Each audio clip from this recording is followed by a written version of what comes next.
عجب سما ہے عجب منظر ہے، عجب سما ہے عجب منظر ہے، تا حد نظر پر رونق منظر ہے۔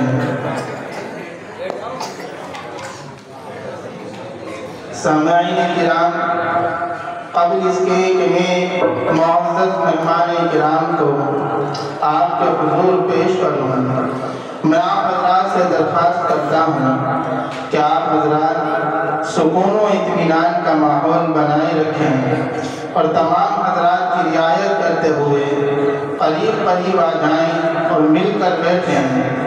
وقت کی زلف پریشان کو بڑی مدت میں نور نگہت نے سوارا ہے، قریب آ جاؤ۔ شاخ ساروں پہ شگوفوں کے دیے روشن ہیں، ہر کلی ایک ستارہ ہے، قریب آ جاؤ۔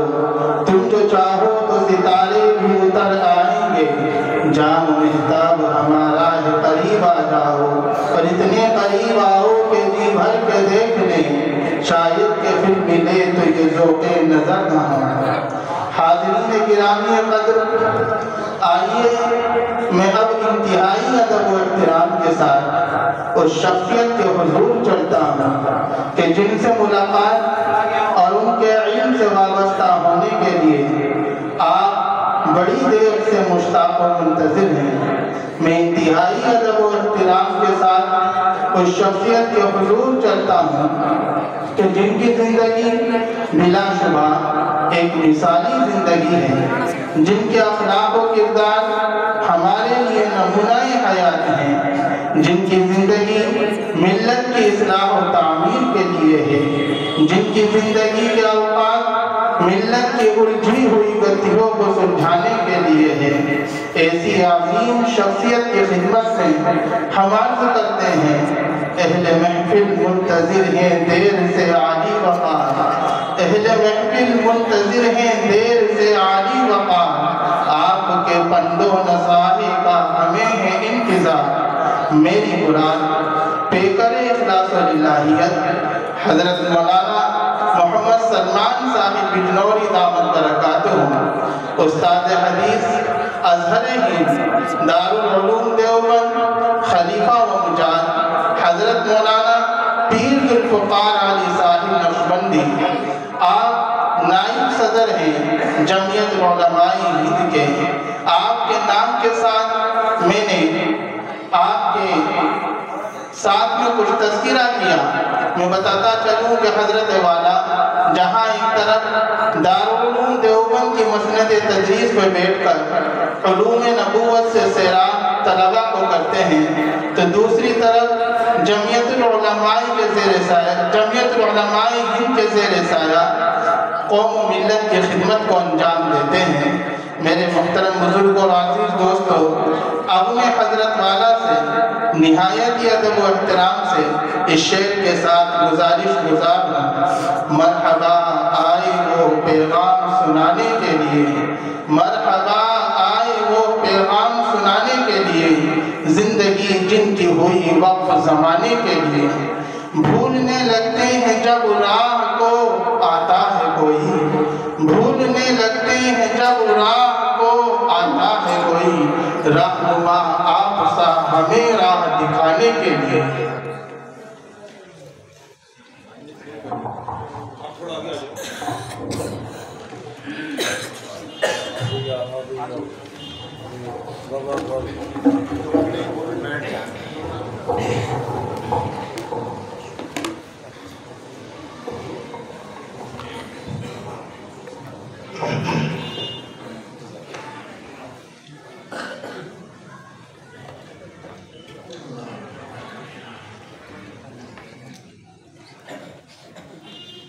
بسم اللہ الرحمن الرحیم۔ یہ آواز جو ہے بہت ہے، بلکہ کچھ کم کر دیں، بڑھائیں تو بالکل نہیں، ایکو تو بند ہی کر دیں تقریباً، اور بڑھانا نہیں ہے آواز کو، تھوڑا کم ہی، ایکو بند کر دیں۔ بسم اللہ الرحمن الرحیم۔ الحمدللہ نحمده ونستعینه ونستغفره ونؤمن به ونتوکل علیہ ونعوذ بالله من شرور أنفسنا ومن سيئات أعمالنا من يهده الله فلا مضل له ومن يضلله فلا هادي له ونشهد أن لا إله إلا الله وحده لا شريك له ونشهد أن سيدنا ومولانا محمدا عبده ورسوله صلى الله تعالى عليه وعلى آله وأصحابه وبارك وسلم تسليما كثيرا. أما بعد فأعوذ بالله من الشيطان الرجيم. بسم الله الرحمن الرحيم. لو أنزلنا هذا القرآن على جبل لرأيته خاشعا متصدعا من خشية الله وتلك الأمثال نضربها للناس لعلهم يتفكرون. صدق الله العظيم. قال رسول الله صلى الله عليه وسلم: إن لله أهلين من الناس. قالوا يا رسول الله ومن هم؟ قال هم أهل القرآن أهل الله وخاصته، أو كما قال عليه الصلاة والسلام: سبحان ربك رب العزة عما يصفون وسلام على المرسلين والحمد لله رب العالمين. اللهم صل على سيدنا محمد وعلى آل سيدنا محمد وبارك وسلم. اللهم صل على سيدنا محمد وعلى آل سيدنا محمد وبارك وسلم. اللهم صل على سيدنا محمد وعلى آل سيدنا محمد وبارك وسلم. اللہ تعالیٰ کا شکر ادا کرتے ہیں اس مبارک مجلس میں شرکت پر. اللہ نے توفیق دی ہمارے عزیز مولانا محمد دلشاد صاحب صلی اللہ تعالیٰ کو کہ انہوں نے اللہ کے کلام کی، قرآن کریم کی تفسیر بیان کی. تقریباً 6 سال میں یہ مبارک سلسلہ پورا ہوا. اللہ تعالیٰ قبول فرما لے اور ہم سب کے لیے نافع بنا دے. اس وقت کئی باتیں ذہن میں آ رہی ہیں. تقریر تو آپ سن چکے ہیں، جو تقریر تھی اس مجلس کی وہ ہو چکی ہے. ہمارے برادر عزیز حضرت مولانا عقیل الرحمان صاحب نے، جو بہت اچھے خطیب ہیں اور آپ کے اپنے ہیں، ہمارے اپنے، انہوں نے خطاب کیا. اب 2-3 باتیں میں کروں گا اور دعا کریں گے انشاءاللہ. اللہ کا شکر تو ہم ادا کر رہے ہیں اور ہر حال میں اور ہر وقت ادا کرنا ہے، لیکن اللہ تعالیٰ سے اپنی حالت دیکھ کر ڈر بھی بہت لگنے لگتا ہے، خاص طور سے جب ہم اپنے بھائیوں کی محبت دیکھتے ہیں. ہمارے جو ناظم جلسہ ہیں، عادل صاحب ہیں، اب دیکھیے شکل. پہلے پتا ہوتا تھا میں گستاخی کر لیتا، میں تو سمجھ رہا تھا پتہ نہیں کون بزرگ ہیں بولنے میں گستاخی ہوگی. تو انہوں نے جو ہے میرے بارے میں بہت سی باتیں کہی ہیں، اور وہ ساری باتیں ان کے سلیقہ گفتگو کا ایک نمونہ ہے بس. اور اپنے لیے یہ کہہ سکتا ہوں کہ اللہ کرے وہ دعا بن کر مجھے لگ جائیں اور میں بھی کسی کام کا بن جاؤں. بات یہ کہ ہم اپنی حقیقت جانتے ہیں اور اپنے بڑوں کے بارے میں کچھ جانتے ہیں. ہم سیوارہ میں بیٹھے ہیں جہاں بڑے بڑے لوگ پیدا ہوئے. ایک نمائندہ نام ساری دنیا اس وقت جانتی ہے، مجاہد ملت کا. تو وہ اس طرح کے لوگ ہیں کہ ان کے اخلاص اور کردار کی قسم کھائی جا سکتی ہے، اور اس کردار سے اس اخلاص کو پہچانا جا سکتا ہے. ہم کہاں، ہم نام لینے کے سلسلے میں بھی کبھی کبھی خیال ہوتا ہے کہ ہم یہ کہیں کہ ہم ان کے علاقے کے ہیں، یا میرا جو آبائی وطن ہے وہ سہوارا سے قریب ہی سہسپور ہے، وہاں بھی ایسے لوگ گزرے ہیں۔ دارالعلوم دیوبند کے قیام کے زمانے سے ہی سہسپور کے لوگوں کا دیوبند سے رابطہ رہا، اور حضرت نانوتوی رحمۃ اللہ علیہ کے شاگردوں میں، خاص شاگردوں میں، خاص کا مطلب یہ کہ جنہوں نے حضرت کی سرپرستی میں ایک انجمن ثمرۃ التربیت کے نام سے قائم کی تھی، جس کے سب سے ممتاز رکن حضرت شیخ الہند رحمۃ اللہ علیہ تھے، اس میں 13 نام تھے، ان میں قاضی عبداللطیف صاحب سہسپوری رحمۃ اللہ علیہ کا بھی نام ہے۔ تو اس طرح کے لوگ گزرے ہیں اور آج ہم ہیں، تو ہمیں تو ایسا لگتا ہے کہ وہ ایک الگ مخلوق تھی جو چلی گئی گزر کر، اور ہم ایک الگ مخلوق پیدا ہوئے۔ ڈرتے ہیں اور دعا کرتے ہیں کہ اللہ تعالیٰ ہمیں ان لوگوں کا نام لینے کے لائق بنا دے۔ یہاں بڑی تعداد میں علماء کرام کی تشریف رکھتے ہیں، اور میری تو بہت ساری باتیں جب بھی میں کہیں بولتا ہوں تو زیادہ علماء سے ہوتی ہیں اور اپنے سبھی بھائیوں سے ہوتی ہیں۔ قرآن کی تکمیل ہوئی ہے، اس تعلق سے مولانا مفتی عقیل الرحمان صاحب نے ظاہرہ کے ایک اچھا خطاب کیا، اور اس موضوع پر میرا خیال یہ ہے کہ اس کو کم کرو نا، بہت تیز ہو رہی ہے۔ میرا خیال یہ کہ عام مسلمان بھی قرآن کے سلسلے میں بہت کچھ جانتا ہے، اور جتنا جانتا ہے اس سے زیادہ مانتا ہے، محبت رکھتا ہے، عقیدت رکھتا ہے۔ لیکن ایک بات ہے، اور وہ نازک بات ہے، حضرات علماء اس کو سمجھیں اور اس کی روشنی میں کوشش کریں ماحول میں اصلاح۔ وہ بات ایسی ہے کہ وہ کوئی عام آدمی، ہم جیسا آدمی نہیں کہہ سکتا، لیکن بڑوں نے کہی ہے تو ہم نقل کرتے ہیں۔ شیخ الہند رحمۃ اللہ علیہ، شیخ الہند شیخ العالم حضرت مولانا محمود حسن دیوبندی رحمۃ اللہ علیہ نے وہ بات کہی ہے حضور علیہ السلام کے بارے میں، اور میں اس کو اس کے ساتھ میں قرآن کی بات جوڑتا ہوں۔ انہوں نے یہ فرمایا کہ مسلمانوں کا رسول اللہ صلی اللہ تعالی علیہ وسلم کی شخصیت کے ساتھ جو تعلق ہے، جو محبت ہے، وہ سب کو معلوم ہے، وہ اس طرح کی محبت ہے اور ایسا تعلق ہے کہ اگر ضرورت پڑے تو کوئی بھی مسلمان حضور علیہ السلام کی ناموس پر جان دینے میں تکلف نہ کرے۔ یہ صورتحال ہے، صحیح ہے، حقیقت ہے۔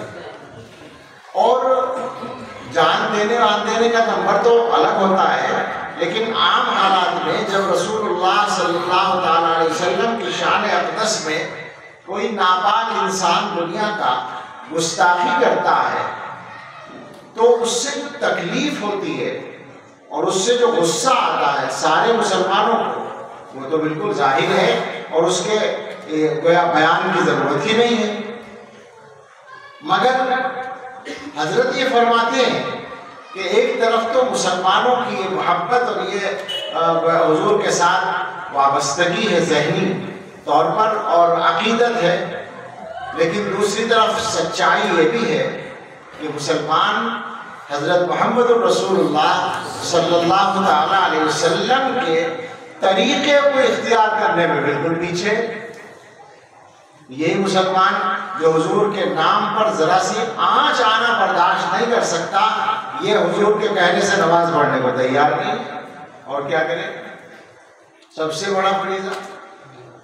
تو حضرت یہ فرماتے ہیں کہ ایسا شبہ ہوتا ہے، ایسا اندیشہ ہوتا ہے کہ یہ جو غصہ آ رہا ہے حضور کی گستاخی پر، حضور کی شان کی گستاخی پر، کہیں ایسا تو نہیں ہے کہ اس میں حضور کی محبت کے ساتھ ساتھ اپنی محبت کا بھی دخل ہو۔ اپنی محبت کا مطلب یہ ہے ہمارے نبی کی گستاخی، ہمارے نبی کی توہین کر رہے ہو؟ یعنی رسول اللہ صلی اللہ علیہ وسلم کی توہین کے ضمن میں اپنی ذات کی توہین محسوس ہو رہی، اس لیے زیادہ غصہ آ رہا ہے۔ ہمارے پیغمبر کی، ہمارے پیغمبر، اس کا مطلب ہے ہماری توہین ہو رہی ہے تو غصہ آ رہا ہے۔ یہ حضرت شیخ الہند رحمۃ اللہ علیہ نے فرمایا۔ میں اسی بات کو قرآن کے بارے میں کہتا ہوں کہ قرآن کے سلسلے میں مسلمانوں کی عقیدت کا یہ عالم ہے کہ ذرا سا قرآن کے کاغذ کا پرزہ زمین پر گرا ہوا کوئی مسلمان برداشت نہیں کر سکتا۔ کہیں مل جائے گا تو اسے سر چڑھائے گا، صاف کر کے رکھے گا، اور قرآن کی خدا نخواستہ کوئی توہین کرے تو بہت زیادہ غصہ آئے، اور قرآن کی فضیلتیں بیان کریں علماء تو بڑے مزے سے سنے گا۔ دو موضوع ایسے ہیں جن میں آپ جو چاہیں بولتے ہیں، ہر مسلمان شوق سے سنے گا، تائید کرے گا۔ حضور کی سیرت ہے، قرآن کی فضیلت، رسول اللہ صلی اللہ علیہ وسلم کے بارے میں آپ جو بھی بیان کریں ہر آدمی تائید کرتا ہے، خوش ہوتا ہے۔ قرآن کے بارے میں جب کہا جاتا ہے ہر آدمی خوش ہوتا ہے، مسلمان خوش ہوتا ہے، لیکن عمل کا نمبر آئے تو یہی مسلمان جو خوش ہو رہا تھا پڑھنے کو تیار نہیں، بلکہ ان میں سے 90% پڑھنا جانتے ہی نہیں ہے۔ تو یہ فرق کیوں ہے؟ کہیں ایسا تو نہیں ہے کہ وہی بات ہو، ہماری کتاب، ہمارے مذہب کی کتاب، وہ کتاب جس پر ہم ایمان رکھتے ہیں، اس کی توہین کرتے ہو، برداشت نہیں کریں گے۔ باقی یہ کہ اس کتاب کا جو مقام ہمارے دل میں ہونا چاہیے اس میں پیچھے ہیں۔ یہ ایک ذرا نازک سی بات ہے، اس لیے میں نے بہت اطمینان سے سمجھا کر کہی ہے۔ ہم سب کو اسے سمجھنے کی ضرورت ہے اور اس کی روشنی میں اپنے عمل کو ٹھیک کرنے کی ضرورت ہے۔ قرآن کریم کے حقوق آپ ابھی سن رہے تھے مولانا سے، یہ حقوق ادا کرنے کے لیے عملی قدم اٹھانے کی ضرورت ہے۔ آدمی یہ سمجھے کہ قرآن سے میرا کیا رشتہ ہے اور قرآن مجھے کیا دیتا ہے۔ پہلی بات تو یہ کہ قرآن کریم اللہ تعالیٰ کی طرف سے اپنے سب سے عظیم پیغمبر رحمت للعالمین سید المرسلین صلی اللہ تعالیٰ علیہ وسلم کو دیا گیا ہے، اور ان کے ہزاروں معجزات میں سب سے بڑا معجزہ ہے۔ یہ علماء نے لکھا ہے کہ حضور علیہ السلام کے معجزات کئی ہزار ہیں، مگر سب سے بڑا معجزہ قرآن ہے۔ کیوں ہے؟ بہت آسان سی بات ہے، قرآن اللہ کا کلام ہے، اور کلام متکلم کی صفت ہوتا ہے، تو قرآن یعنی اللہ کا کلام اللہ کی صفت ہے۔ اللہ تعالیٰ نے اپنی ایک صفت کو بندوں کے درمیان اتار دیا، اور ایسا کر کے اتار دیا کہ بندے اس کو پڑھ سکتے ہیں۔ اس سے بڑی بات اور کیا ہو سکتی ہے؟ مسئلہ کیا ہے؟ ہم لوگ اللہ تعالیٰ کو نہیں پہچانتے ہیں، اس لیے اللہ کے کلام کی یہ والی اہمیت زیادہ سمجھ میں نہیں آتی۔ اللہ تعالیٰ کا جو معاملہ ہے بندوں کے ساتھ، یا بندوں کی جو حیثیت اللہ تعالیٰ کے سامنے ہے، تو بالکل الگ ہے۔ اللہ رب العزت کی جو ذات ہے، دنیا میں آدمی اللہ سے مانگتا تو ہے کہ اللہ تعالیٰ اپنی پہچان دے دے، اپنی معرفت دے دے۔ بہت سے لوگ بڑی آسانی کے ساتھ کہہ دیتے ہیں کہ دعا کر دیجیے اللہ کی معرفت نصیب ہو جائے، اور دعا کی بھی جاتی ہے، مگر میں سوچتا ہوں کہ یہ منہ اور مسور کی بات۔ ہم کہہ رہے ہیں اللہ کی معرفت نصیب ہو جائے، پیغمبر تو کہتے ہیں کہ جیسا معرفت ہونی چاہیے ہم نہیں حاصل کر سکے، اور پھر اللہ کی معرفت، ٹھیک ہے میں غلط نہیں کہہ رہا ہوں، دعا کریں ضرور، مگر یہ سمجھ لیں کہ وہ معرفت تو کوئی اور چیز ہوتی ہے۔ ایک یقین ہی حاصل ہو جائے، ایک ادراک کا چھوٹا سا حصہ ہی مل جائے، کچھ پہچان ہو جائے گی جنت میں جا کر، پوری وہاں بھی نہیں ہوگی۔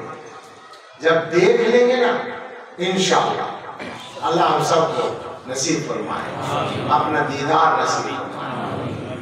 تو اللہ تعالیٰ کے بارے میں گفتگو نہیں ہے بنیادی طور پر، لیکن چونکہ قرآن کے بارے میں بات کرنی ہے تو آپ سمجھ لیں کہ قرآن کی جو اصل فضیلت ہے وہ یہ ہے کہ وہ اللہ کا کلام ہے۔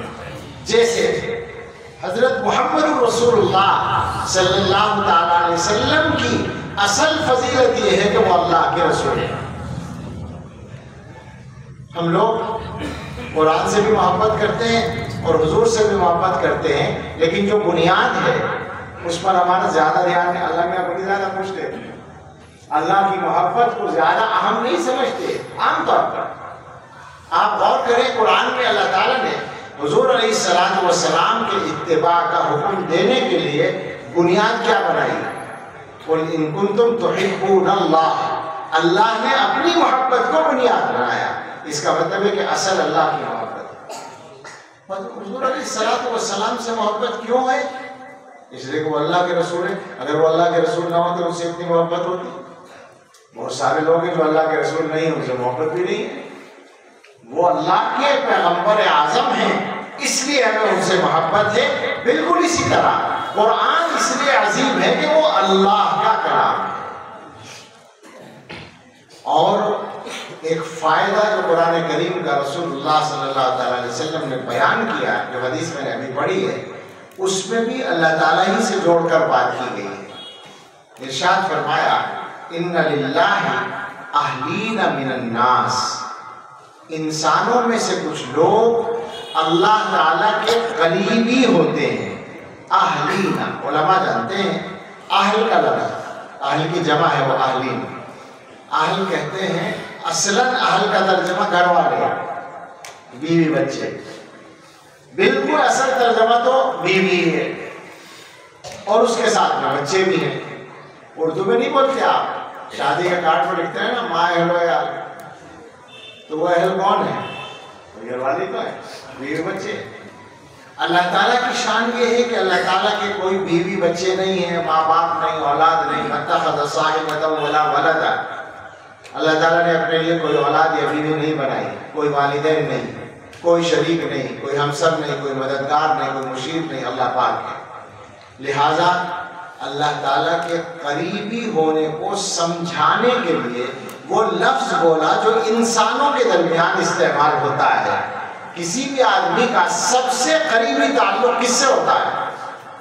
اپنے بیوی بچوں سے، اپنے گھر والوں سے۔ تو جس طرح سے ہر انسان کے سب سے قریبی لوگ اس کے گھر والے ہوتے ہیں، حضور نے فرمایا اسی طرح کچھ انسان اللہ کے قریبی ہوتے ہیں۔ اب آپ غور کریں کہ کتنا چھوٹا سا لفظ ہے، ہم نے بولا، آپ نے سن لیا، بات ختم ہو گئی، سمجھ میں بھی نہیں آیا کہ کیا کہہ دیا گیا۔ تھوڑا سا سمجھیے، آپ کے یہاں کوئی لیڈر ہوں گے سیاسی، سیواروں میں تو ہوں گی، بجنور میں ہوں گے، گنگینے میں ہوں گے، ادھر ادھر ہوں گے۔ اچھا ان کو چھوڑیے، صوبے کا کوئی لیڈر ہو، اگر کسی سیاسی لیڈر سے آپ کو اور ہمیں قریب ہونے کا موقع مل جائے تو کیسا لگتا ہے؟ لگنا کسے کہتے ہیں؟ گایا جاتا ہے کہ ہم جو ہے فلاں نیتا جی کے ساتھ ابھی پروگرام میں تھے۔ اگر ان کے قریب کہیں دور کو اسٹیج کے آس پاس کھڑے تھے تو بھی بڑا فخر ہوگا کہ ہم ان کے ساتھ پروگرام میں تھے، حالانکہ ان کے ساتھ تو ہزاروں آدمی تھے۔ اور اگر اتفاق سے ان کے ساتھ میں فوٹو کھنچوانے کا موقع مل گیا تو پھر تو بے وقوفوں کی عید ہو جاتی ہے۔ بے وقوفی اور کیا ہے؟ اسٹیٹس لگا لیتے ہیں، آپ سے ہی بات ہے آج کل۔ نہیں، اسٹیٹس تو ہے ہی ہے، بہت دنوں تک تذکرہ ہوتا ہے، یعنی جب بھی کسی سے ملاقات ہو کہ ہم فلاں جگہ گئے تھے، نیتا جی نے یہ کہا تھا۔ جیسے کچھ لوگوں کی عادت ہوتی ہے کہ جب آپ سے بات کریں گے تو کہیں گے کہ فلاں سن میں جب ہم تیسرے حج کو گئے تھے تو ایسا ہوا تھا۔ تو اس سے پتہ چلتا ہے کہ 3 حج کر چکے ہیں اور تیسرے حج کو بھی کتنے سال ہو گئے۔ ریاکاری کے بہت سارے راستے شیطان نے ہم لوگوں کو سکھا رکھے ہیں۔ اور ریاکاری کا سب سے شاندار قصہ وہ ہے جو حضرت تھانوی رحمۃ اللہ نے لکھا ہے کہ ایک خان صاحب تھے، ان کا ایک دکاندار کیا ادھار چلتا تھا، یعنی دکاندار سے وہ سامان ادھار لیتے تھے اور پیسے ادا نہیں کر رہے تھے، 2 سال سے زیادہ ہو گئے تھے، پیسے نہیں ادا ہو رہے تھے۔ وہ چلے گئے حج کرنے کے لیے۔ حج کر کے جب آئے تو دکاندار کے پاس پہنچے اور اس سے کہا کہ میرا حساب نکالو۔ وہ بیچارہ خوش ہو گیا کہ شاید حج کرنے کی وجہ سے کچھ بدل گئے، خان صاحب توبہ کر لی ہوگی، حساب کریں گے، ادائیگی کریں گے۔ اس نے جلدی سے نکال کے سامنے رکھا کہ جی یہ آپ کا حساب. کہنے لگے میرے نام کے ساتھ حاجی لکھو. بس ہو گیا.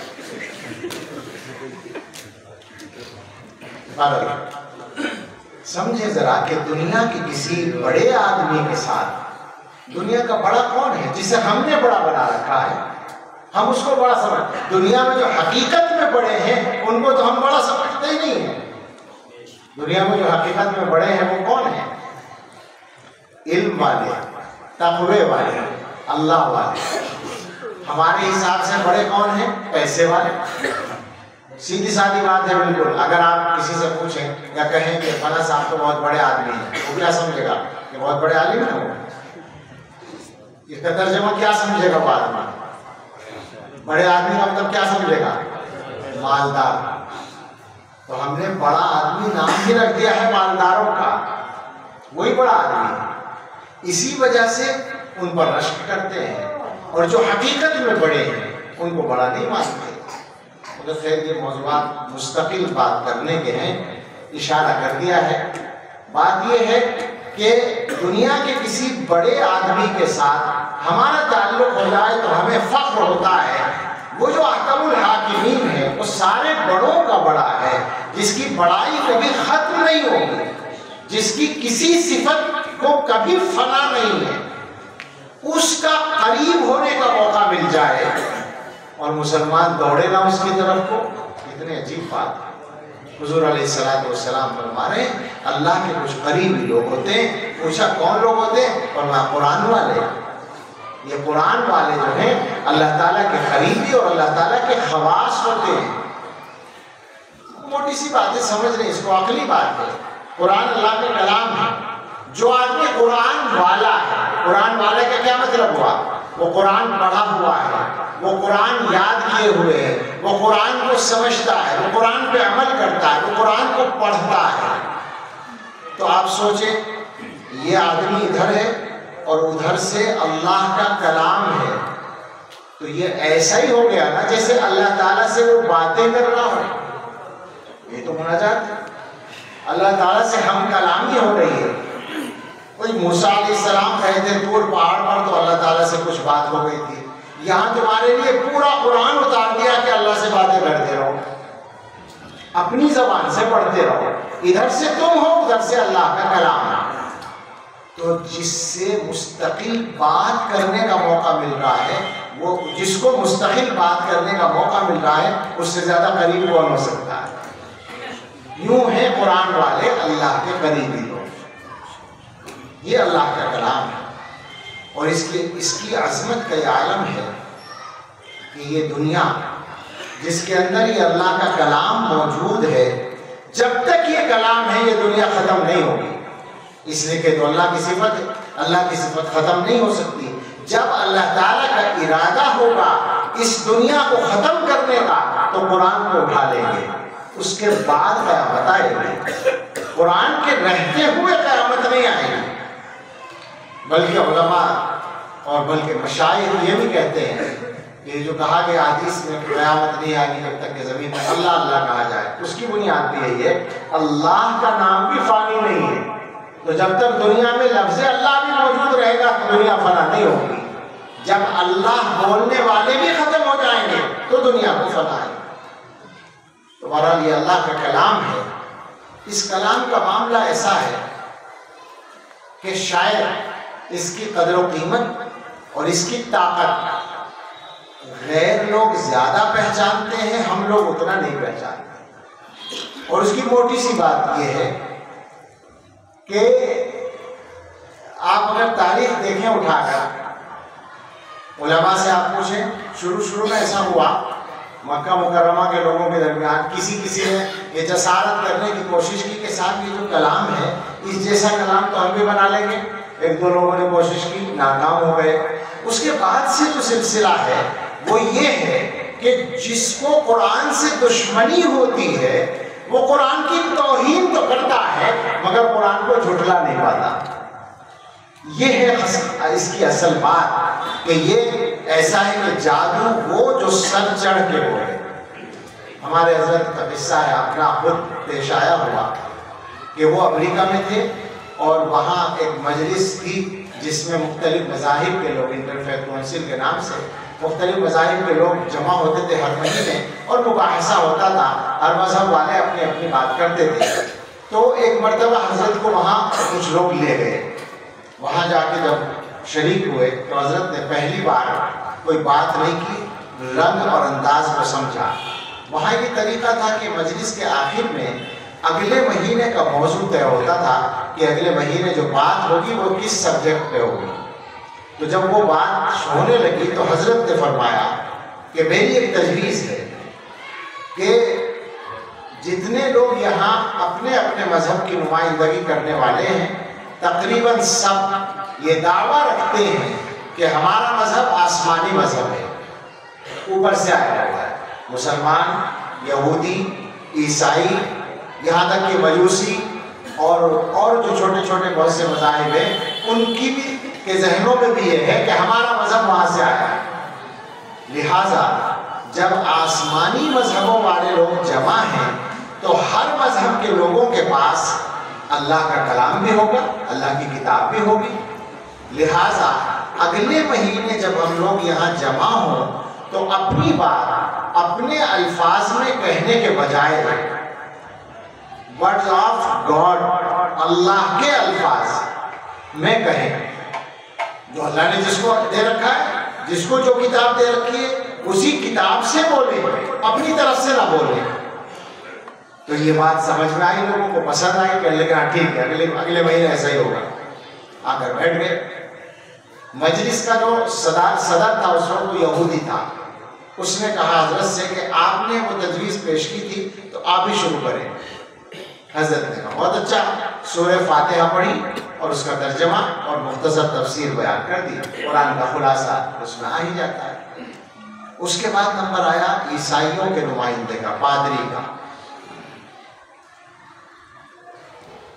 اس نے انجیل کا ایک چیپٹر ہے جس کو پہاڑی نواز کہتے ہیں، اور وہ ایسا سمجھتے ہیں کہ جیسے قرآن کی سورہ فاتحہ اسی طرح ان کے یہاں وہ ہے۔ اس نے وہ پڑھنا شروع کیا، اور ظاہر ہے ان کے یہاں جو انجیل ہے، بائبل ہے، وہ عام طور سے انگلش میں پائی جاتی ہے، تو انگلش میں پڑھنا شروع کیا۔ تھوڑا پڑھا اس نے تو حضرت نے ہاتھ اٹھایا اور یہ کہا کہ مجھے کچھ کہنا ہے۔ صدر نے کہا جی فرمائیے کیا کہنا ہے؟ حضرت نے فرمایا پچھلے ہفتے یہ بات طے ہوئی تھی کہ ہم سب اپنی بات اپنی زبان اور اپنے الفاظ میں نہ کہہ کر اللہ کے الفاظ میں کہیں گے، تو میں پادری صاحب سے پوچھتا ہوں جو بائبل پڑھ رہے ہیں کہ کیا انجیل حضرت عیسیٰ علیہ السلام پر اللہ کی طرف سے انگلش میں نازل ہوئی تھی؟ اب ظاہر بات ہے اس کا جواب تو معلوم ہے، انگلش میں تو نازل ہوئی نہیں، غالباً سریانی زبان میں نازل ہوئی، اس کا ترجمہ عبرانی میں ہوا، اس سے لاطینی میں ہوا، پھر وہ اس سے انگلش میں ہوا، اور اصل غائب ہے، اصل کسی کے پاس بھی نہیں ہے۔ سانپ سن گیا، جواب کچھ نہیں تھا، سوچنے لگے۔ پھر وہ جو صدر تھا وہ یہودی تھا، اس نے سوچا کہ اس کے بعد میری گردن میں کٹی، ظاہر توریت پیش کریں گے۔ تو انہوں نے پہلے ہاتھ اٹھا کر کہا کہ ذوالفقار صاحب، ہم اسی مرحلے پر یہ اقرار کرتے ہیں کہ دنیا کی کوئی قوم اگر یہ دعویٰ کر سکتی ہے کہ اس کے پاس اللہ کے الفاظ محفوظ ہیں تو وہ صرف مسلمان ہیں جو یہ دعویٰ کر سکتے ہیں کہ ان کے پاس قرآن کی شکل میں اللہ کے الفاظ محفوظ ہیں۔ یہ امریکہ میں واقعہ پیش آیا، بالکل صاحب واقعہ آپ کے بھی موجود ہے۔ اللہ یہ ہے جادو، وہ جو سر چڑھ کے بولے، تو ان کو پتا ہے کہ اس کا کچھ نہیں بگاڑ سکتے، لہٰذا جب زیادہ الجھن ہوتی ہے اور زیادہ دباؤ پڑتا ہے ان کے اوپر تو وہ توہین کرنے لگتے ہیں، جلانے چل دیتے ہیں۔ ٹھیک ہے، جلانے ہمیں کیا فرق پڑتا ہے، اپنی عاقبت خراب کرتے ہیں، اور ہمارے قرآن کی تو نہ صحت پہ کوئی فرق پڑتا ہے نہ حفاظت پہ کوئی فرق پڑتا ہے۔ ساری دنیا کا قرآن جلا دیا جائے تو بھی کوئی فرق نہیں پڑے گا۔ اچھا، عجیب بات ہے، عجیب ضدی لوگ ہیں، متعصب لوگ ہیں کہ بار بار ہر طرح سے قرآن کی صداقت کے تجربے کر چکے ہیں، اور پھر یہ سب کرتے ہیں۔ ڈاکٹر حمید اللہ رحمۃ اللہ علیہ جو حیدرآباد کے، بلکہ اصلاً مدراس کے تھے، پھر حیدرآباد میں رہنے لگے تھے، اور وہاں سے فرانس پیرس چلے گئے تھے، بہت بڑے اسلامیات کے عالم اور محقق تھے، سیرت کے اور حدیث کے. انہوں نے 50 سال سے زیادہ نہیں 70 سال کے قریب پیرس میں گزارے. وہاں اس لیے رہے کہ کتابیں وہاں بہت تھیں اور اکیلے رہے، شادی بھی نہیں کی تھی. ان کے ہاتھ پر آہستہ آہستہ مختلف وقتوں میں 30,000 سے زیادہ لوگوں نے اسلام قبول کیا، اکیلے آدمی اپنے کمرے میں بیٹھے بیٹھے. انہوں نے لکھا کہ 1933 غالباً 32-33 میں ہی انہوں نے پی ایچ ڈی کی تھی، 2 پی ایچ ڈی کی تھی. ان کو ایک پی ایچ ڈی کی اسکالرشپ ملی اور وہ جلدی سے پوری کر لی 1 سال کے اندر، پھر دوسرے موضوع پر شروع کر دی. عجیب آدمی تھے وہ. انہوں نے لکھا ہے کہ جرمن میں میونخ ایک جگہ ہے، وہاں کی یونیورسٹی نے باقاعدہ ایک کمیٹی بنائی اور اس کمیٹی کا کام یہ طے ہوا کہ وہ دنیا بھر سے قرآن جمع کرے. جو بچہ بولنا چاہتا ہو باہر جائے، جو یہاں رہنا چاہتا ہو وہ چپ بیٹھے. ہاں میں آپ ہی لوگوں سے کہہ رہا ہوں، جسے بولنا ہے وہ باہر جائے اور جسے یہاں بیٹھنا ہے وہ چپ بیٹھے. اور بڑے جو ہیں وہ چپ نہ کریں ان کو بول کر. یہ سب کا طریقہ ہے. بچوں سے زیادہ شور مچانا شروع کر دیتے ہیں. یہ بات آ گئی تو میں بیچ میں جملہ مدرجہ ہی کہہ دوں، مسجدوں میں آواز بلند مت کیا کیجیے اللہ کے واسطے. اس زمانے میں جن گناہوں کی طرف مسلمانوں کا دھیان ہی نہیں ہے، وہ ان میں سے ایک گناہ یہ بھی ہے. اور یہ ان گناہوں سے جن کے بارے میں حدیث میں آیا کہ مصیبتیں نازل ہوتی ہیں، اوپر سے بلائیں آتی ہیں. جن گناہوں کی وجہ سے مصیبتیں آتی ہیں ان میں سے یہ گناہ ہے کہ مسجدوں میں آوازیں بلند ہیں. علماء کرام یہاں موجود ہیں، امام جامع مسجد بھی موجود ہیں، یقیناً کوشش کرتے ہوں گے اور بعض مسجدوں میں مجھے امید ہے کامیابی بھی ہوگی. لیکن جہاں نہ ہوئی ہو نرمی سے لوگوں کو سمجھائیں اور بتائیں اور پابندی لگا دیں. طے کر لیں کہ جو آدمی بلند آواز سے بولے گا اس سے معذرت کی جائے گی کہ پہلے آپ طے کر کے آئیں، توبہ کر کے آئیں، پھر مسجد میں آئیں. مسجد میں آواز بلند مت کرو اللہ کے واسطے. اللہ کے گھر میں آؤ ڈرتے ہوئے، یہ اللہ کا گھر ہے. تو وہ کہتے ہیں کہ کمیٹی بنائی. اس کمیٹی کا کام یہ تھا کہ جب سے قرآن چھپنا شروع ہوا، غالباً 14ویں صدی سے چھپ رہا ہے، 15ویں صدی سے 1400 کچھ میں پہلی بار چھپا تھا جرمنی میں. اس وقت سے لے کر اور جب یہ کمیٹی بنی تقریباً 500 سال ہو رہے تھے. دنیا کے مختلف ملکوں میں الگ الگ چھاپنے والوں نے چھاپا ہوگا، الگ الگ کتابت کرنے والوں نے کتابت کی ہوگی، ذمہ دار بھی الگ الگ رہے ہوں گے. تو ساری دنیا سے ہر جگہ کا چھپا ہوا ایک ایک نسخہ منگایا جائے. 15-20 ہزار نسخے جمع ہو گئے. اور یہ کمیٹی کی ڈیوٹی تھی کہ آپ لوگ اس کو پورے کو پڑھیں اور نوٹ کریں کہ کہاں کہاں فرق ہے. یہاں کچھ لکھا ہو، وہاں کچھ اور لکھا ہو، وہاں کچھ اور لکھا ہو. یہ جو فرق ہیں ان کو نوٹ کریں. ظاہر بات ہے کئی سال کا کام ہو گیا. کئی سال تک وہ کمیٹی کام کرتی رہی اور آخر میں اس نے جو رپورٹ لکھی وہ یہ تھی کہ 15-20 ہزار کی تعداد میں جو دنیا کے الگ الگ ملکوں میں، الگ الگ جگہوں میں، الگ الگ پریسوں میں، الگ الگ کتب خانوں کے چھاپے ہوئے قرآن کے نسخے تھے، ان میں آپس میں کوئی ایک بھی فرق نہیں ہے.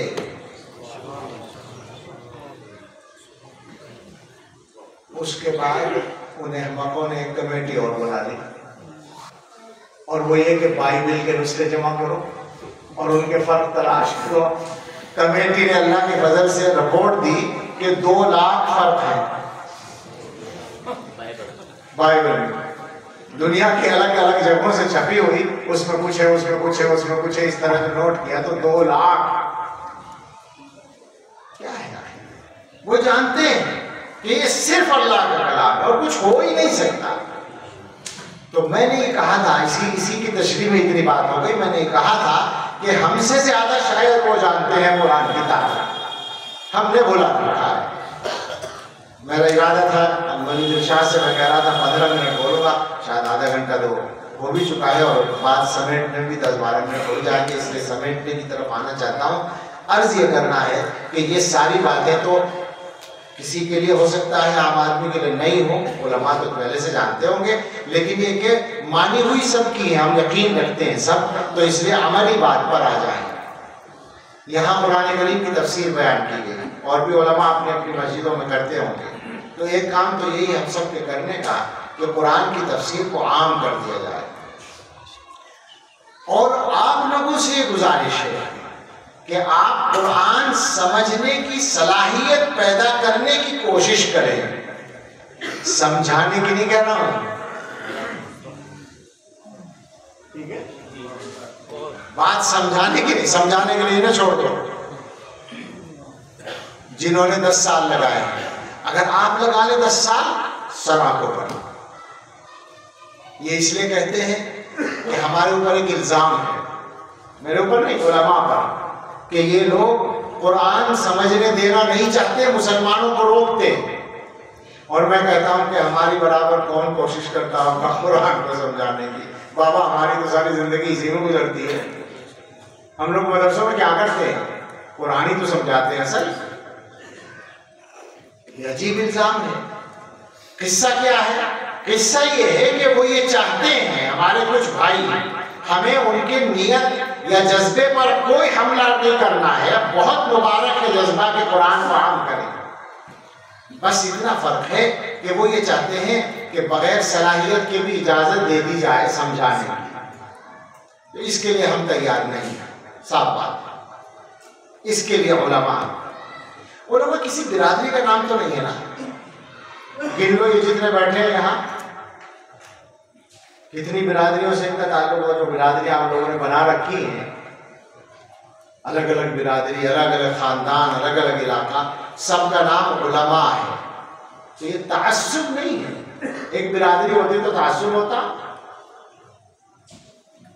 آپ بن جائیے عالم، بہت اچھا، سبحان اللہ، آ جائیے، آپ بھی یہاں بیٹھ جائیے برابر، بالکل ٹھیک۔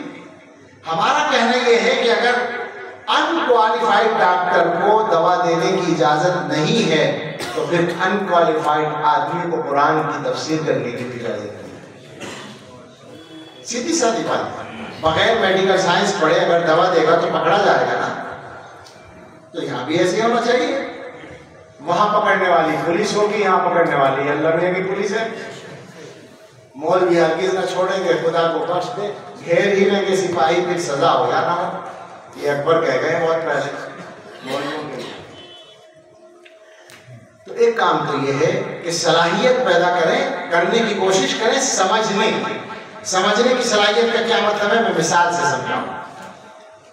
ایک آدمی انگلش بالکل نہیں جانتا، مثلا میرے جیسا کوئی آدمی، اب وہ ڈاکٹر کیا جاتا ہے، خاص طور سے کسی بڑے ڈاکٹر کیا، جو بڑے اسپتال میں بیٹھا ہوا ڈاکٹر ہے، اور اس سے جا کے اپنی بیماری کی بات کرتا ہے، اور ڈاکٹر صاحب جو ہے اس کی جانچ وغیرہ کراتے ہیں، اور اس کے بعد اس کو بٹھاتے ہیں اور اس کو بتاتے ہیں، مجھے بتائیے ایمانداری سے، جو مریض انگلش نہیں جانتا وہ ڈاکٹر کی چوتھائی بات بھی سمجھ کے آتا ہے؟ اس کے ساتھ میں اگر کوئی آدمی موجود ہے انگلش جاننے والا، وہ سمجھے گا، باہر آ کے اس کو بتائے گا کہ ڈاکٹر نے یہ کہا ہے، حالانکہ بیٹھا وہ بھی تھا وہاں۔ کیا خیال ہے؟ ایسے ہی ہوتا ہے نا، مثال سمجھ میں آ گئی۔ اب یہی بات ہے کہ علماء قرآن کی تفسیر بیان کر رہے ہیں، جو آدمی عربی کا ایک لفظ نہیں جانتا وہ پوری بات نہیں سمجھے گا، پوری بات نہیں سمجھ سکتا، تو عربی زبان سیکھیں اور علماء سے سیکھیں تاکہ قرآن سمجھنے کی کچھ صلاحیت پیدا ہو جائے، اور کم سے کم قرآن میں جو نصیحت کے مضامین ہیں، ہمارا امام جو نماز میں پڑھ رہا ہے کیا پڑھ رہا ہے، اس کا کوئی اثر ہمارے دلوں پر ہو، اس کی صلاحیت پیدا ہو جائے، تو عربی سیکھیں۔ اب ظاہر ہے جن بیچاروں نے اردو نہیں سیکھی وہ عربی کیا سیکھیں گے؟ ہماری بات ان لوگوں سے ہو رہی ہے جو انگلش پڑھتے ہیں، جو اسکولوں کے اسٹوڈنٹس ہیں، کالج کے اسٹوڈنٹس ہیں، ان سے ہو رہی ہے بات۔ تم کالج کی تعلیم میں کتنے سال لگاتے ہو؟ ڈگری تک پہنچنے میں کئی سال لگتے ہیں؟ میں کہتا ہوں 20 سال لگتے ہیں، 15 سال میں تو انٹرویو ہوتا ہے، ڈگری تک پہنچنے میں 18 سال 20 سال لگتے ہیں، اور یہ ڈگری کاہے میں کام آتی ہے؟ روزگار میں اگر کام آئی اللہ کی تقدیر سے، اگر آئی، پتہ کچھ نہیں ہے۔ میں گستاخی کیا کرتا ہوں اس جگہ کہ میں لوگوں سے ایک سوال کرتا ہوں کہ بے روزگار پڑھے لکھوں میں زیادہ ہے یا ان پڑھوں میں؟ کیا خیال ہے؟ میں پڑھنے کی مخالفت نہیں کر رہا ہوں، پڑھنا ضرور ہے، لیکن میرا یہ سوال تو صحیح ہے نا اپنی جگہ۔ وہ جو ان پڑھ ہے وہ بیچارہ تو پھاوڑا چلا کے کام چلا لیتا ہے، وہ بے روزگار نہیں رہتا، لیکن ڈگری والا کیسے پھاوڑا چلائے گا؟ تو مذاق بھی نہیں اڑانا مقصد، بالکل نہیں، غیر سنجیدہ بات نہیں ہے۔ کہنا یہ ہے کہ جس ڈگری سے روزگار ملنے کی بھی گارنٹی نہیں ہے، امید ہے، امید ہے، اس کے لیے آپ نے 20 سال لگائے، تو وہ آخرت کے فائدے کے لیے 2-3 سال آپ نہیں لگا سکتے؟ یہ کہنا ہے آپ سے، عربی پڑھنے کی کوشش کریں، اور باقی جو لوگ ہیں وہ سارے کے سارے کم سے کم قرآن کے الفاظ پڑھنے کی، سیکھنے کی کوشش کریں۔ یہ جو صورتحال ہے، اگر شمار کیا جائے، یہ مجمع تو دینداروں کا مجمع ہے، اس میں بھی 70% وہ ہوں گے جو قرآن پڑھنا نہیں جانتے، اور سارے مسلمانوں میں جائزہ لوگ تو 90% ہوں گے جو قرآن پڑھنا نہیں جانتے، الفاظ بھی پڑھنا نہیں جانتے۔ تو وہ الفاظ پڑھنا سیکھیں، کم سے کم الفاظ پڑھنا، تلاوت کرنا، ابھی جو بات کر رہے تھے تلاوت کرنا سیکھیں، اس لیے کہ تلاوت کرنے سے بھی برکتیں آئیں گی، ثواب بھی ملے گا۔ کچھ لوگ یہ کہہ دیتے ہیں کہ بغیر سمجھے قرآن پڑھنے سے ثواب نہیں ملتا، وہ غلط کہتے ہیں، وہ سمجھتے نہیں ہیں بات کو۔ یہ صحیح ہے کہ قرآن سمجھنے کے لیے ہے، اور سمجھنے کی کوشش کرنا ہر آدمی کے لیے ضروری ہے، لیکن اگر آدمی سمجھ نہیں پا رہا ہے اور اس کوشش میں کامیاب نہیں ہوا ہے تو کیا وہ الفاظ کو بھی نہ پڑھے؟ یہ بالکل غلط بات ہے۔ احادیث میں اور قرآن میں قرآن پڑھنے کی ترغیب دی گئی ہے، اور قرآن کے پڑھنے پر ثواب بیان کیا گیا ہے، بلکہ جو مثال، جو حدیث ہے کہ 1 حرف پر 10 نیکیاں ملتی ہیں، وہاں جو مثال دی گئی ہے وہ تو ایسے لفظ کی دی گئی ہے جو کوئی بھی نہیں سمجھتا، الف لام میم بھی دی گئی ہے۔ شاید یہی اشارہ کرنا مقصد ہو کہ ثواب کے لیے سمجھنا ضروری نہیں ہے، بغیر سمجھے بھی ثواب مل جائے گا۔ یہ الگ بات ہے کہ اصل مقصد پورا نہیں ہوگا، نصیحت حاصل کرنا قرآن سے، اس کا دل پر اثر ہونا، اس سے اس کے اوپر عمل کرنا، تو اس کی کوشش کریں ہر آدمی قرآن پڑھنے والا بن جائے، اور پھر قرآن کریم کی روزانہ تلاوت کی عادت ڈالیں۔ یہ گستاخی سب سے بشمول اپنے اور اپنی برادری سے سب سے زیادہ ہے۔ کیا فرماتے ہیں علماء شرعی بیچ اس مسئلے کے؟ یہاں اس معاملے میں پانی ہمارے زیادہ بنتا ہے، تو طے کر لیں حضرات، میں بھی ارادہ کروں، آپ بھی کریں، روزانہ کی تلاوت کی پابندی انشاءاللہ۔ اللہ مجھے بھی توفیق دے، آپ کو بھی دے، تلاوت کی پابندی کریں۔ قرآن پڑھیں گے تو بہت سارے مسئلے خود بخود حل ہو جائیں گے۔ مسلمانوں کا اصل مسئلہ تو جنت میں جانا ہے، ایمان پر جینا اور ایمان پر مرنا ہے، لیکن کچھ مسئلے اور بھی ہوتے ہیں چھوٹے چھوٹے، جیسے بیماری ہے، لوگ اسی کو بڑا مسئلہ سمجھتے ہیں، جیسے گھروں میں پریشانیاں ہیں، جیسے کچھ لوگوں کا خیال ہوتا ہے کہ ان کو کچھ اثرات ہو گئے ہیں، میں یہ نہیں کہنا ہوتے ہیں، لیکن کچھ لوگوں کا خیال ہوتا ہے کہ ہو گئے، تو ٹھیک ہے، ان سارے مسئلوں کا حل بھی قرآن پڑھنے سے ہو جائے گا۔ میں نے ایک جگہ بیان کرتے ہوئے کہا کہ بھئی آپ لوگ، بہت سے لوگ پریشان ہوں گے بیماریوں سے اور اثرات سے، تو میں ایک وظیفہ بتاتا ہوں۔ اچھا، وظیفے کا لفظ بہت اچھا لگتا ہے لوگوں کو، عاملوں نے مزاج بڑھا دیا، عملیات اور وظیفہ، سبحان اللہ، بس سمجھیں گے کہ سب کچھ ہو جائے گا۔ متوجہ ہو گئے لوگ۔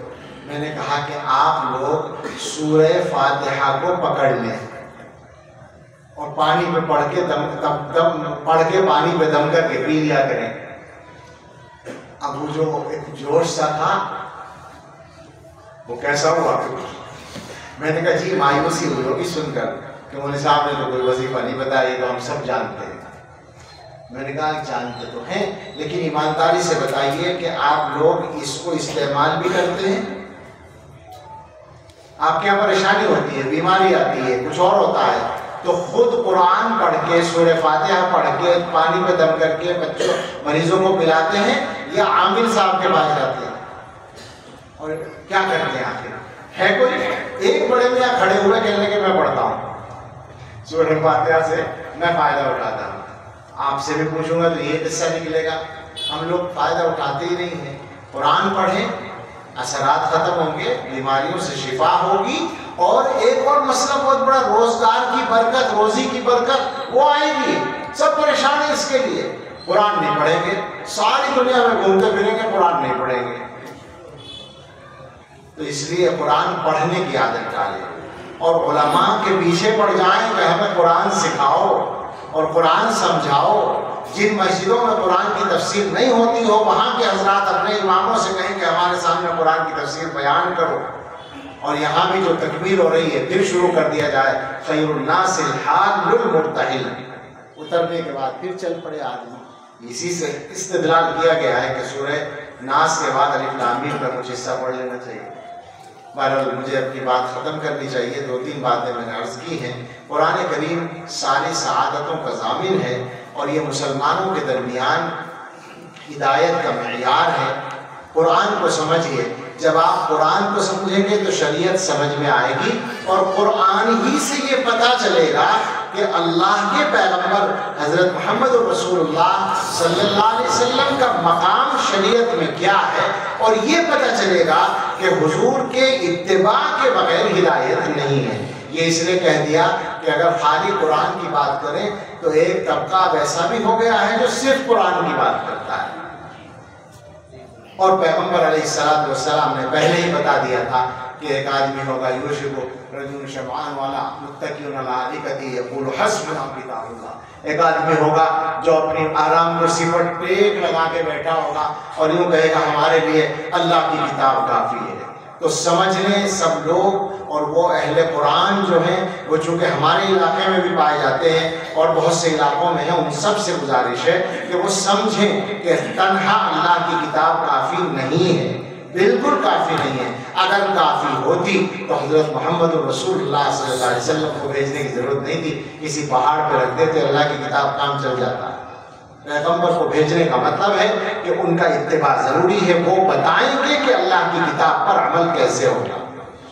اور کوئی آدمی اگر یہ سمجھتا ہے کہ وہ حدیث کے بغیر اللہ کے کلام سے، قرآن سے کام چلا لے گا، تو اس کی خدمت میں یہ عرض ہے کہ تمہیں یہ کہاں سے پتہ چلا کہ یہ اللہ کا کلام ہے؟ یہ بھی تو حدیث سے پتہ چلا۔